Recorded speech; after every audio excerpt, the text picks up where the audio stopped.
Terima kasih saudara, Anda kembali bergabung bersama kami di Sapa Jatim dan kami masih bersama dengan Wakil Ketua DPRD Jawa Timur Ibu Hajah Ani Maslahah Sarjana Pendidikan MSI dan juga maksud kami Komisioner KPID Jawa Timur Ibu Amalia Rosyadi Putri.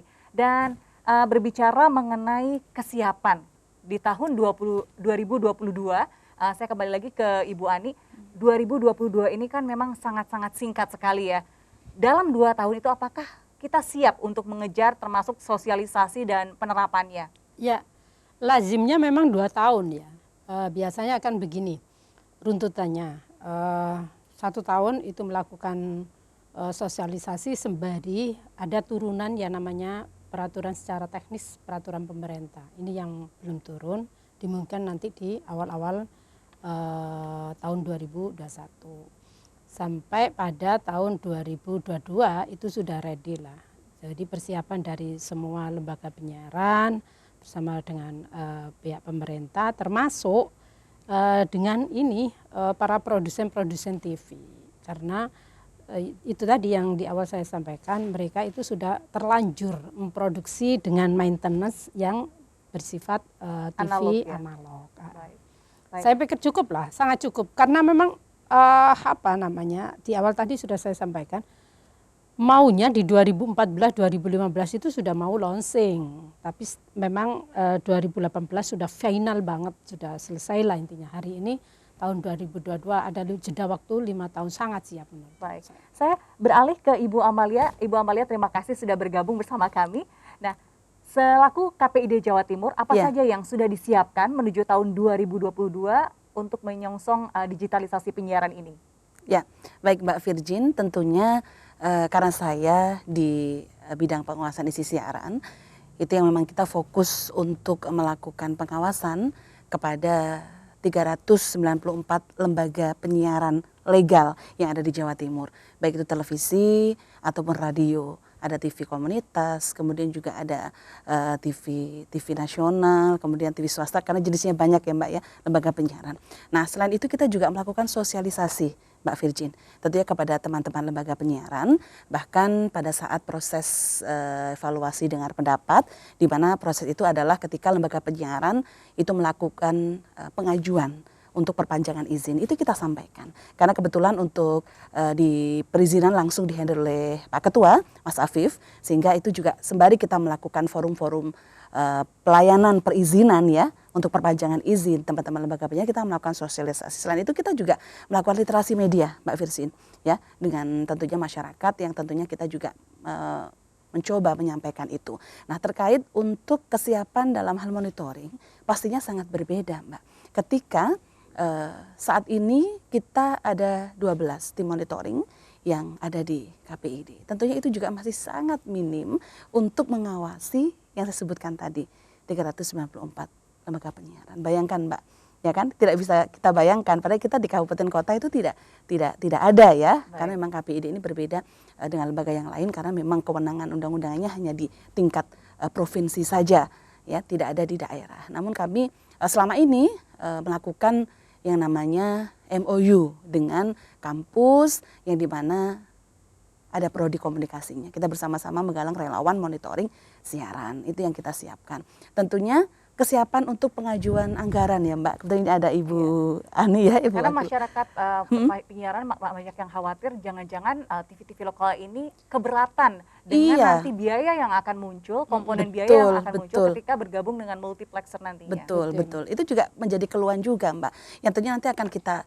coba pecahkan bersama ketika teman-teman di lokal bahkan seperti ini, terus gimana kita yang di lokal, kan seperti itu. Ini juga kami mohon Bu ya, jadi kebijakan-kebijakan yang tentunya diambil itu nanti seperti apa. Tapi sejauh ini Mbak, saya kira memang sosialisasi itu penting. Pertama itu yang akan nanti kita lakukan di tahun 2021 ini kepada teman-teman lembaga penyiaran, karena memang perizinan pun sekarang juga sudah berbeda, sudah secara online sebagian. Jadi seperti itu. Nah, tentunya kesiapan kami kembali Mbak Virgin bahwasanya kita juga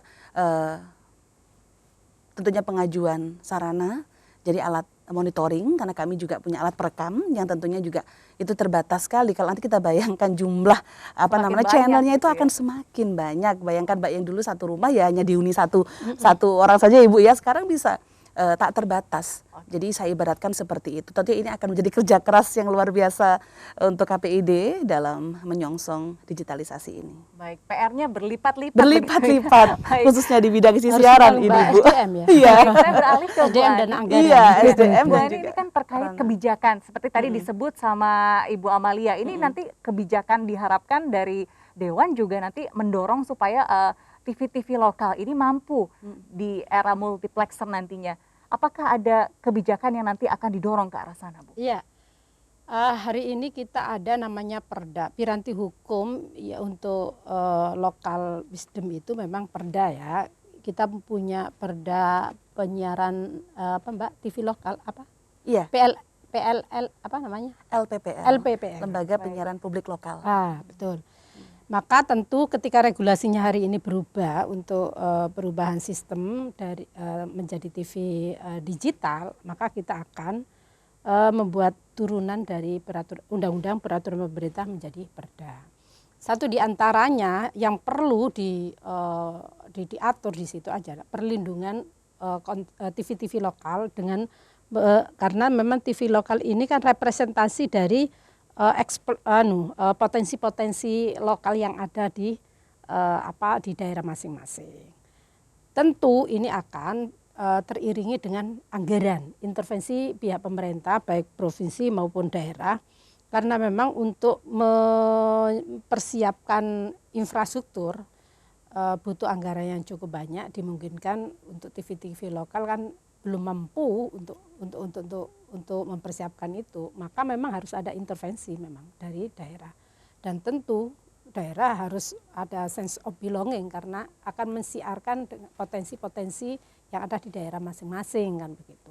Termasuk apa yang harus dimuat adalah kaitannya dengan konten, harus ada proporsi ya, harus ada proporsi berapa konten lokal yang harus tersiarkan.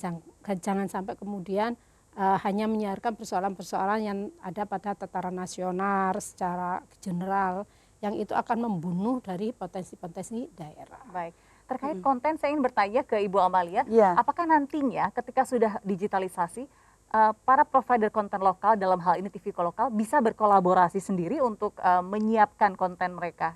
Iya, sangat bisa Mbak, karena memang ada aturan di P3 SPS, jadi Pedoman Perilaku Penyiaran dan Standar Program Siar, yaitu merupakan turunan dari Undang-Undang Penyiaran 32 tahun 2002 adalah kewajiban TV nasional yang berjaringan seperti Kompas, 10%-nya itu memang harus ada Mbak. Jadi memang kewajiban, nah itulah yang nantinya teman-teman ini bisa bersinergi, karena bahkan kami pun ya, KPID memberikan reward and punishment ketika melanggar, kita berikan surat teguran ya Mbak, dan bahkan yang bagus kualitas program siarannya kita beri penghargaan seperti yang kita lakukan di tanggal 16 Desember lalu. Kebetulan saya selaku ketua panitianya, itu pun kita memberikan program khusus Mbak. Jadi ada program khusus siaran lokal berjaringan. Jadi konten lokal yang mana yang baik yang disuguhkan oleh teman-teman lembaga penyiaran yang berjaringan secara nasional.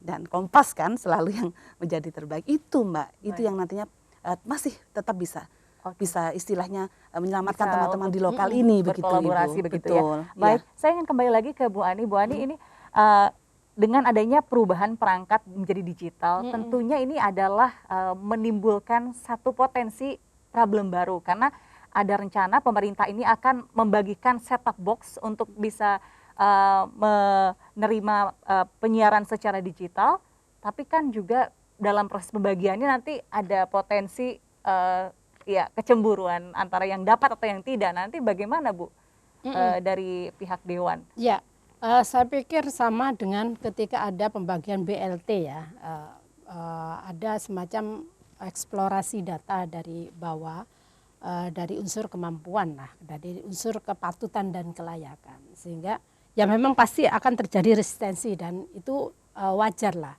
ada. Namun karena seperti pembagian BLT, kemudian kartu pintar, kartu sehat, ini sudah beberapa tahapan, beberapa tahun ya kita lakukan. Saya pikir enggak jadi persoalan besar lah ya. Berarti bisa memang tertata. sudah bisa dipersiapkan begitu Sudah ya bisa supaya dan memang itu harus dilakukan. Oke, baik. Ini Kita yang akan namanya kembali keadilan distributif kan begitu. Baik, mohon maaf saya harus potong sejenak. Kita akan kembali lagi usai jeda berikut ini. Tetaplah bersama kami di Sapa Jatim.